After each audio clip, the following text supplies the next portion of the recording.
नमस्ते जी। वैदिक राष्ट्र में आपका स्वागत है। आज का हमारा विषय है राजनीतिक समस्याएं वेद में समाधान। आज हम इस पुस्तक को आरंभ कर रहे हैं। इस पुस्तक के लेखक हैं वैदिक विद्वान डॉक्टर अशोक आर्य गाजियाबाद से। हम लगातार इसके भाग आपके सामने लेकर आएंगे। आज राजनीतिक समस्याएं और वेद में समाधान इस पुस्तक की भूमिका हम आपके सामने लेकर आ रहे हैं। यह पुस्तक आप हमसे संपर्क करके मंगवा भी सकते हैं। इस तरह की अन्य पुस्तकों के लिए, वैदिक सिद्धांतों के लिए, वेद भजनों के लिए वैदिक राष्ट्र को लाइक कीजिए, शेयर कीजिए, सब्सक्राइब कीजिए, बेल आइकन की घंटी को दबा दीजिए और अपने कीमती सुझाव कमेंट अवश्य करें। आइए आगे बढ़ते हैं, विषय की ओर चलते हैं। राजनीतिक समस्याओं और वेद में समाधान इस पुस्तक की भूमिका। लेखक वैदिक विद्वान डॉक्टर अशोक आर्य गाजियाबाद से।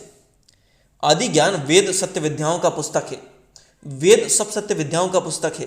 वेद ज्ञान का प्रकाश इस सृष्टि के आदि में परमपिता परमात्मा ने मानव के कल्याण के लिए किया था। इस कारण हम वेद को सृष्टि का प्रथम संविधान भी कह सकते हैं। परमपिता ने वेद के माध्यम से सब प्रकार का ज्ञान इस सृष्टि के प्राणियों को दिया है, किंतु यह ज्ञान स्वयमेव ही नहीं मिलता। इसे पाने के लिए हमें वेद का स्वाध्याय करना होता है। अर्थात जो है सृष्टि का प्रथम संविधान वेद को माना जा सकता है। इसीलिए क्योंकि वेद जो है परमपिता परमात्मा ने समस्त ज्ञान मानवों को प्रदान किया था वेद के माध्यम से, लेकिन यह ज्ञान स्वाध्याय करने से प्राप्त होता है। वेद का ज्ञान उस पिता ने सृष्टि के आदि में उतारे गए 4 महान ज्ञानी ऋषियों के माध्यम से दिया गया। इन 4 ऋषियों के नाम हैं अग्नि, आदित्य, अंगिरा और वायु। इन 4 ऋषियों को प्रभु ने एक एक वेद का ज्ञान दिया था। शुभ मुहूर्त में यह वेद ऋषि वेद मंत्रों का गायन करते हुए इस प्रकार उठे, प्रातः जो है उन्होंने इस प्रकार उन्होंने मंत्र बोले। शुभ मुहूर्त शब्द का प्रयोग आज भी बहुत आदर सहित दिया जाता है। या शुभ मुहूर्त क्या होता है? शुभ मुहूर्त उस काल को कहा जाता है जिस समय या काल में सृष्टि अंधकार से निकलकर प्रकाश की ओर बढ़ रही थी। अर्थात सूर्य तो सामने नहीं आया था, किंतु प्रकाश की मंद मंद झलक दिखाई देने लगी थी। वह समय था जब किसी मुर्गे ने प्रथम बाग दी होगी। इस समय चिड़िया ने चहचहाना आरंभ किया होगा, हरणों ने कुलाचे भरनी आरंभ की होगी, गोधुली उड़ने लगी होगी। यह निश्चित सा ही लगने लगा होगा कि अब कुछ ही समय में सूर्य अपने प्रकाश से सब दिशाओं को प्रकाशित कर देगा। अर्थात शुभ मुहूर्त किसे कहते हैं? आपने लगातार शब्द तो सुना ही होगा, लेकिन उसका अर्थ भी जान लीजिए। वस्तुतः शुभ मुहूर्त उस काल को कहते हैं जिस काल में सृष्टि अंधकार से निकलकर और प्रकाश की ओर बढ़ रही थी। सूर्य तो सामने आया नहीं था उस वक्त तक, किंतु प्रकाश मंद मंद जो है उसकी झलक दिखाई देने लगी थी। क्या होने लगा था? किस प्रकार प्रकाश की झलक दिखाई देने लगी थी? किस प्रकार जो पता लगने लगा था कि सूर्य आने वाला है, प्रकाश आने वाला है? किसी मुर्गे ने जब पहली बार बाग दी होंगी, जब किसी समय चिड़िया ने चहचहाना आरंभ किया होगा, हिरणों ने कुलाची भरनी आरंभ की होगी, गोधुली उड़ने लगी होगी। निश्चित ही ऐसा लगने लगा होगा कि कुछ ही समय में सूर्य अपने प्रकाश से चारों दिशाओं को प्रकाशित कर देगा। सब दिशाओं को सूर्य जो है प्रकाशित कर देगा। एक सुहावना वातावरण बन रहा था, आनंद की अनुभूति हो रही थी, नई सृष्टि का उदय होने जा रहा था। इस कारण इस काल को शुभ मुहूर्त कहा गया। आज भी प्रातः काल के लगभग इस समय ही 4 बजते हैं, इसीलिए प्रत्येक प्रातः के 4 बजे को शुभ मुहूर्त कहने की एक परंपरा सी बन गई है। अतः प्रातः 4 बजे के समय को ही हम शुभ मुहूर्त कहने लगे हैं। शुभ मुहूर्त का यह समय परम पिता को स्मरण करने का होता है। यह समय प्रभु की अमर वाणी वेद का स्वाध्याय करने का होता है। इसीलिए प्रातः उठते ही प्रातःकालीन 6 मंत्रों का गायन करते हुए अपने अपने व्यवसाय का पुनर्निरीक्षण किया जाता है। दिन के क्रियाकलापों की योजना बनाई जाती है। हम तो जानते ही हैं कि वेद आदि संविधान होने के कारण में इसमें सुपथगामी हमें बनाता है।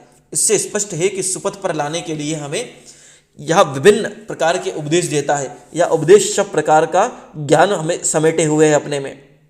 इसीलिए ही हम कहते हैं कि हमारे जीवन की, हमारे समाज की, हमारे परिवार की, हमारे व्यवसाय की, हमारी शिक्षा की, हमारी राजनीति की सब प्रकार की समस्याओं का समाधान वेद में दिया गया है। अर्थात प्रातः काल का जो समय होता है उसमें उठकर प्रातः काल के जो 6 मंत्र हैं उनका पाठ करके, उनका स्मरण करके परमपिता परमात्मा को साथ ही साथ अपने दिन भर के कार्यों के बारे में एक योजना बनानी होती है। एक योजना बनाई जाती है ताकि दिन भर आपके जो कार्य हैं वो उचित दिशा में जाएं। आपका जो ऊर्जा है आपकी उसको उचित दिशा में लगाएं। वेदों के अंदर आदि संविधान वेद माने गए हैं, इसीलिए समस्त मनुष्य की जितनी भी समस्याएं हैं, चाहे शिक्षा की, परिवार की, व्यवसाय की, राजनीति की, उनका समाधान वेद में किया गया है। राजा कैसा हो, उसकी सभाएं समितियां कैसी हों, इनके सुझाव को मानना राजा के लिए क्यों आवश्यक होता है, राजा किस प्रकार से कार्य करे आदि का वर्णन भी वेद में मिलता है। वेद ने तो प्रजातांत्रिक शासन व्यवस्था का उपदेश देते हुए इससे संबंध में विस्तार से प्रकाश डाला है। आज जिस प्रजातंत्र की उत्तमता का ढिंढोरा पीटा जा रहा है, उस प्रजातंत्र की विशद विवेचना तो सृष्टि के आरंभ में वेद के माध्यम से परमात्मा ने मानव को दे दी थी, किंतु इस अभिमानी मानव ने समय के साथ इसे भुला दिया। इस कारण वह निरंतर समस्याओं में घिरता चला गया।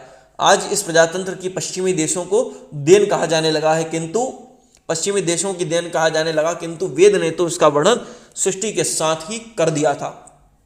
आज के स्वार्थी मानव ने प्रजातंत्र को विकृत कर दिया है, इस कारण इस पर अनेक दोष आ गए हैं। आज प्रजातंत्र एक समस्या बन गया है। यदि हम सत्य रूप में प्रजातंत्र को जानना चाहते हैं, तो इसके सुखों को पाना चाहते हैं, तो इसकी समस्याओं को दूर करना होगा। इन समस्याओं को दूर करने के लिए हमें वेद के पास जाना होगा। वेद ही हमें इन समस्याओं से बचने के उपाय बताते हुए प्रजातंत्र का सही स्वरूप देगा। अतः आओ इस प्रजातंत्र के पुस्तक के माध्यम से हम प्रजातंत्र के वेद के राजनीतिक विचारों को जानें, राजा के कर्तव्यों को, कार्यों को देखें और जानें। यह पुस्तक राजधर्म से संबंधित समग्र समस्याओं का बोध कराते हुए उनके निराकरण के उपाय बताती है। इस पुस्तक को पढ़कर कुछ राजनेता इसके अनुरूप व्यवहार करते हुए यदि अपने आचरण को बना सकें, तो देश पर एक बहुत बड़ा उपकार होगा और इसके लिए हम अपने को धन्य समझेंगे। अर्थात जो है, इस पुस्तक में वेद के अनुरूप राजनीति की जानकारी, राजा के कर्तव्यों की जानकारी, सारी जानकारियां दी गई हैं। मेरी पुस्तक, मेरा लेखन विद्वानों के लिए नहीं, सर्वसाधारण के लिए होता है। इसीलिए कुछ इस प्रकार की भाषा मेरी पुस्तकों में, मेरे लेखन में प्रयोग किया जाता है इसमें, जिसे सर्वसाधारण लोग बड़ी सरलता से समझ सकें। इसीलिए मैंने बहुत साधारण जनभाषा जो प्रचलित है उसका ही प्रयोग किया है। इसे पढ़कर साधारण लोग भी वेद की गूढ़ बातों को सरलता से ग्रहण कर सकेंगे। मेरी इस छोटी सी पुस्तक को व्याख्यान सिखाने का अति उत्तम साधन कह सकते हैं। जो व्यक्ति उत्तम ज्ञान नहीं रखते, जो व्यक्ति व्याख्यान तैयार नहीं कर सकते, उनके लिए इस पुस्तक में बने बनाए व्याख्यान तैयार हैं। यह व्याख्यान भी विभिन्न वेद मंत्रों के आधार पर हैं। आप प्रत्येक दिए गए वेद मंत्र की दी गई व्याख्या को ग्रहण करके इस पुस्तक के प्रत्येक चरण में एक व्याख्यान के रूप में तैयार कर स्वीकार कर सकते हैं, जिसे स्मरण करके और पढ़कर जनमानस के सामने रखकर लोगों को उत्तम वेद मार्ग पर चलने के लिए प्रेरित करते हुए उत्तम प्रवचनकर्ता बनकर जन जन में प्रशंसा के पात्र बन सकते हैं। अर्थात वेद का प्रचार कर सकते हैं। वेद का जो है, लोगों को वेद के उत्तम मार्ग पर चलने के लिए मदद कर सकते हैं, लोगों को सही मार्ग दिखा सकते हैं। देखने में लघु सी लगने वाली इस पुस्तक से यदि कोई प्राणी लाभ उठाकर अपने जीवन को उत्तम बना सका, अपनी संतान के कल्याण का कारण बन सके, कोई माता पिता, भाई बहन, कोई अन्य पुस्तक की राजनीतिक समस्याएं वेद के समाधान सन्मार्ग से पा सका, तो मैं स्वयं को सफल समझूंगा। इसमें कोई त्रुटि रह गई हो तो अवगत करवाएं, उसे आगामी संस्करण में दूर कर दिया जाएगा। इस पुस्तक में राजनीतिक समस्याएं और वेद में समाधान नामक इस पुस्तक में निर्माण में जिन महान लेखकों की पुस्तक से सहायता ली गई है, जिन विद्वानों के उपदेशों और पुस्तकों से सहायता कर लाभ उठाया गया है, जिनके विचारों से मार्ग मिला है, उन सबका हृदय से मैं आभारी हूँ। इसके प्रकाशक का सहयोग श्रुति प्रकाशन ने देकर पुस्तक आपके हाथों तक पहुँचाई है, उनका भी मैं आभारी हूँ। पुस्तक का सुंदर कलेवर बनाने में इसे टंकन करने वाले, मशीन पर चढ़ाकर छापने वाले, जिल्दबंदी करने वाले अन्य लोगों के लिए भी मैं आभारी हूँ। और वस्तुतः इस पुस्तक में विशेष रूप से जो बातें दी गई हैं, उनको उसमें राजनीतिक समस्याएं जितनी भी हैं भारतवर्ष में या विश्व में प्रजातंत्र के समक्ष जो समस्याएं हैं, उनका उचित रूप से निवारण वेदों के अनुसार क्या है, वेद राजनीति और प्रजातंत्र के बारे में क्या कहते हैं, इस पुस्तक के माध्यम से आपको जानने को मिलेगा। लगातार हमारे साथ बने रहिए। इस तरह के अन्य वैदिक लेखों के लिए, प्रेरणादायक कहानियों के लिए, महापुरुषों के जीवन परिचय के लिए, वैदिक भजनों के लिए वैदिक राष्ट्र यूट्यूब चैनल को लाइक करें, शेयर करें, सब्सक्राइब करें, बेल आइकन की घंटी को दबा दें और अपने कीमती सुझाव कमेंट अवश्य करें। धन्यवाद।